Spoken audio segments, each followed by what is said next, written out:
Hi hello friends, இப்போ நம்ம மீன் குழம்பு தான் பண்ண போகிறோம். இது வந்து சங்கரா ஃபிஷ். இது ரொம்ப டேஸ்டியாக இருக்கும். முள் கூட ரொம்பலாம் இருக்காது. ஃப்ரை பண்ணாலும் செம்மையாக இருக்கும். ஆனால் இப்போ நம்ம குழம்பு பண்ண போகிறோம். 1 kg நல்லா வாங்கி க்ளீன் பண்ணி எடுத்துகிட்ருக்கோம்.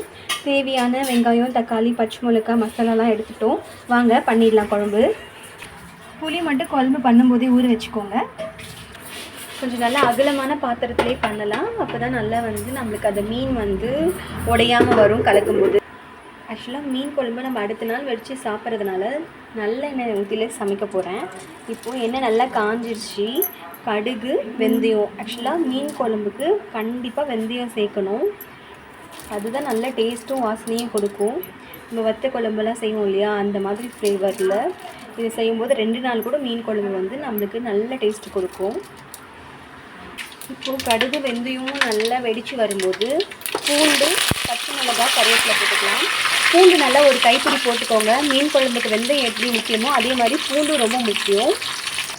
இப்போ பூண்டும் பச்சை மிளகாவும் எண்ணெயில் வதங்கும் போதே இது சின்ன வெங்காயம் சின்ன சின்னதாக கட் பண்ணி வச்சுருக்கோம்.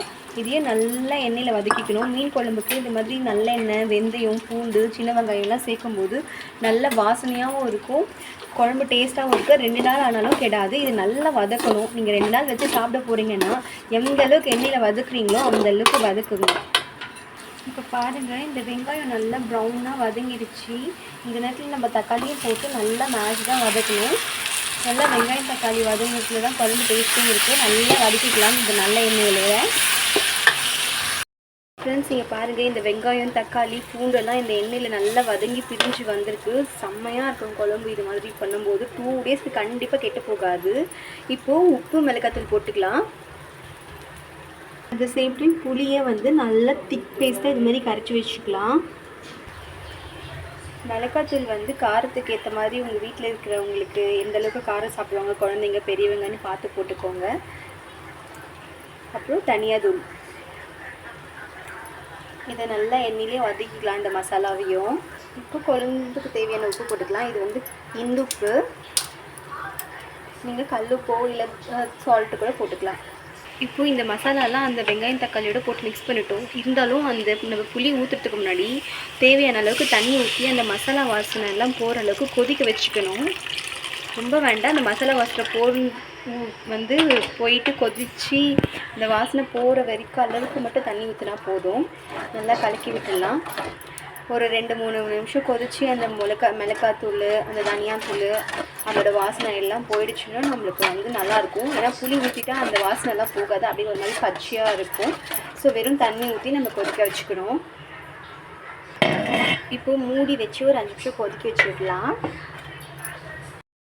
ஃப்ரெண்ட்ஸ், இப்போ பாருங்கள், அந்த மிளகாத்தூள் வாசனைலாம் போய் குழம்பு நல்லா எண்ணெயிலே செம்மையாக கொதிச்சிருக்கு. இந்த ஸ்டேஜில் நம்ம கரைச்சி வச்ச புளியை ஊற்றிடணும். எதனால இந்த அளவுக்கு நம்ம கொதிக்க வைக்கிறோம் அப்படின்னு சொன்னால், நல்லா கொதிச்சிச்சுன்னா நம்மளுக்கு குழம்பு ஈஸியாக கெட்டு போகாது. 2-3 நாளைக்கு வரைக்கும் மீன் குழம்பு நல்லா வச்சு சாப்பிடலாம்.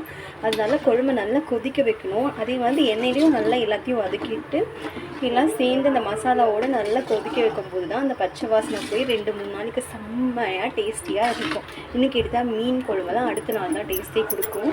இப்போ புளிப்பு பார்த்துட்டு இது கொஞ்சம் தண்ணி ஊற்றிட்டு இது மூடி வச்சுட்டு நல்லா கொதிக்க வைக்கலாம் புளியை. ஃப்ரெண்ட்ஸ், இங்கே பாருங்கள், இந்த புளி மசாலாலாம் சேர்ந்து எண்ணெயோட அந்த நல்ல தண்ணியாக பிரிஞ்சு வந்திருக்கு. எல்லாம் இந்த ஸ்டேஜில் மீன் போட்டுக்கலாம். ஒவ்வொரு மீனும் அந்த மாதிரி எடுத்து போட்டுக்கலாம். ஒவ்வொரு மீனும் நல்லா முழுகிற மாதிரி போட்டுக்கலாம்.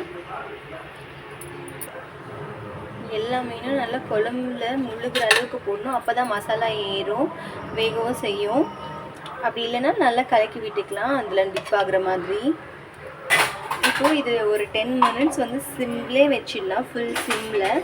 மீனில் அப்போ தான் மசாலா ஏறி நல்லா வேகும். க்ளோஸ் பண்ணிடலாம். ஏன்னா ஃபுல்லில் வச்சிங்கன்னா தண்ணி சீக்கிரமாக ட்ரை ஆகிடும், அப்புறம் மீனும் குழஞ்சிடும். ஸ்லோவாகவே அது வேகட்டும்.